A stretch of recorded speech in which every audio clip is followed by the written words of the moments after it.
Para orientalis barat jauh sebelumnya telah mengajukan pernyataan-pernyataan yang berupaya menimbulkan keraguan di kalangan umat Islam, yaitu dengan mengkritisi ajaran-ajaran Islam.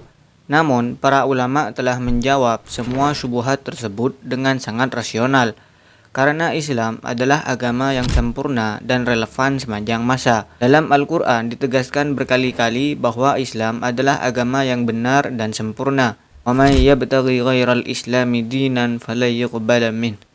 Barang siapa mencari agama selain Islam, maka tidak akan diterima darinya.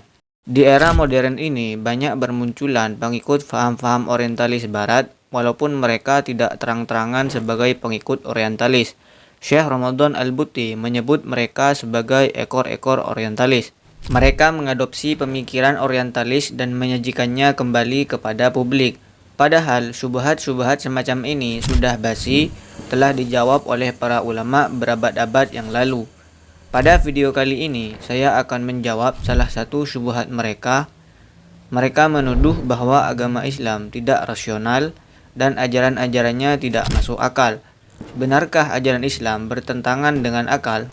Kata Islam secara etimologi artinya damai atau menyerahkan diri. Salah satu tujuan utama beragama adalah berserah diri kepada Allah dan menaati perintah-perintahnya. Kendati demikian, Islam tidak menafikan peran akal dalam beragama. Justru Al-Quran mengajak manusia untuk menggunakan akalnya dalam memahami kehidupan dan keimanan.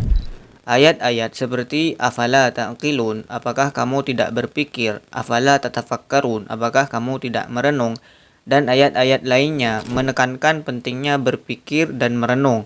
Ini menunjukkan bahwa agama bukan hanya soal kepercayaan dan penghambaan semata, melainkan juga tentang upaya untuk memahami dan mendalami ajaran agama tersebut. Saking masifnya peran akal dalam Islam, Islam menjadikan salah satu sumber hukum ajarannya adalah akal, atau yang dikenal dalam usul fikih dengan metode qiyas, yang berlandaskan dengan nas Al-Quran dan hadis yang otoritatif. Berbeda dengan kaum jahiliyah, para penyembah berhala, mereka beragama tanpa menggunakan akal, tidak tahu apa yang mereka sembah.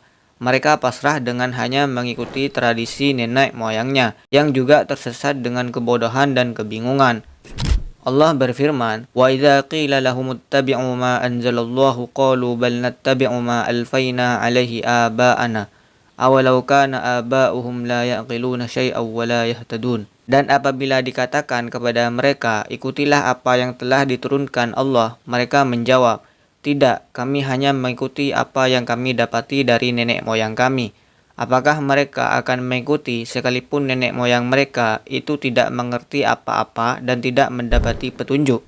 Ayat ini menegaskan bahwa beragama tanpa menggunakan akal adalah kekeliruan yang dilakukan oleh umat terdahulu. Oleh karena itu, Islam mengajak umatnya untuk tidak hanya mengikuti tradisi secara buta, tetapi juga menggunakan akal yang benar dalam memahami ajaran agama. Meskipun seluruh ajaran Islam pada dasarnya sangat rasional dan tidak bertentangan dengan akal sehat, tentunya ada beberapa hal yang mana akal tidak bisa menjangkau di balik ajaran tersebut. Hal ini dimaksudkan agar manusia benar-benar beragama karena Allah Ta'ala, bukan semata-mata berdasarkan akal yang terbatas. Disinilah Allah mengecam orang-orang yang selalu menjadikan hawa nafsunya dan akalnya sebagai Tuhan. Afara'aita man ittakhadha ilahahu hawah wa adallahu Allahu ala ilmin wa khatama ala sam'ihi wa qalbihi wa ja'ala ala basarihi syawatan faman yahdihi min ba'dillah afala tadhakkarun. Maka pernahkah kamu melihat orang-orang yang menjadikan hawa nafsunya sebagai Tuhannya dan Allah membiarkannya berdasarkan ilmunya, dan Allah telah mengunci mati pendengaran dan hatinya dan meletakkan tutupan atas penglihatannya, maka siapakah yang akan memberinya petunjuk sesudah Allah membiarkannya sesat? Maka mengapa kamu tidak mengambil pelajaran? Dalam usul fikih, para ulama membagi ajaran Islam menjadi dua bagian. Yang pertama, ma'qulatul makna, ajaran yang dapat dipahami maknanya oleh akal. Yang kedua, ghairu ma'qulatil makna, ajaran yang tidak dapat dipahami maknanya secara rasional. Ini bukan berarti ajaran Islam yang keliru, tetapi menunjukkan bahwa akal kita mungkin belum mampu memahaminya. Dalam hal ini, wahyu tetap menjadi pedoman utama, sementara akal berperan sebagai alat untuk memahami dan menggali hikmah dari wahyu tersebut. Oleh karena itu, jika akal menemukan bahwa ada nas Al-Quran atau hadis yang sahih yang tampak bertentangan dengan akal, maka Al-Quran dan hadis tetap harus diutamakan dibanding akal yang terbatas. Ini karena wahyu terjamin kebenarannya, sedangkan akal manusia bisa saja keliru atau melenceng. Namun, selama akal dilengkapi dengan perangkat yang tepat untuk memahami ajaran Islam, maka tidak akan ditemukan pertentangan dalam nas Al-Quran dan hadis yang sahih. Kata para ulama, al-aqlus sahih la yu'aridun naqlas sharih. Akal yang sehat tidak akan bertentangan dengan teks wahyu yang jelas. Di antara sesuatu yang tidak bisa dicapai oleh akal karena keterbatasannya adalah hal-hal gaib atau al-ghaibiyat, semisal keberadaan Allah, zat Allah, dan semisalnya. Hal ini justru tidak diperkenankan untuk menggali lebih jauh karena akal tidak sanggup menjangkaunya. Bahkan ketidaktahuan kita tentang zat Allah dianggap sebagai bagian dari pengetahuan.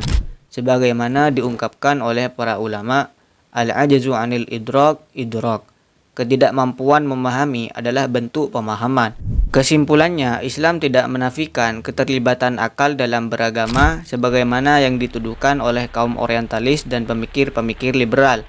Bahkan, salah satu sumber ajaran Islam adalah akal melalui metode qiyas. Sebaliknya, kaum terdahulu seperti kaum jahiliyah hanya beragama berdasarkan warisan nenek moyang mereka yang sebenarnya juga berada dalam kebingungan. Begitu pula dengan bangsa Yunani yang menyembah berbagai dewa dengan karakteristik dan kisah-kisah yang tidak rasional.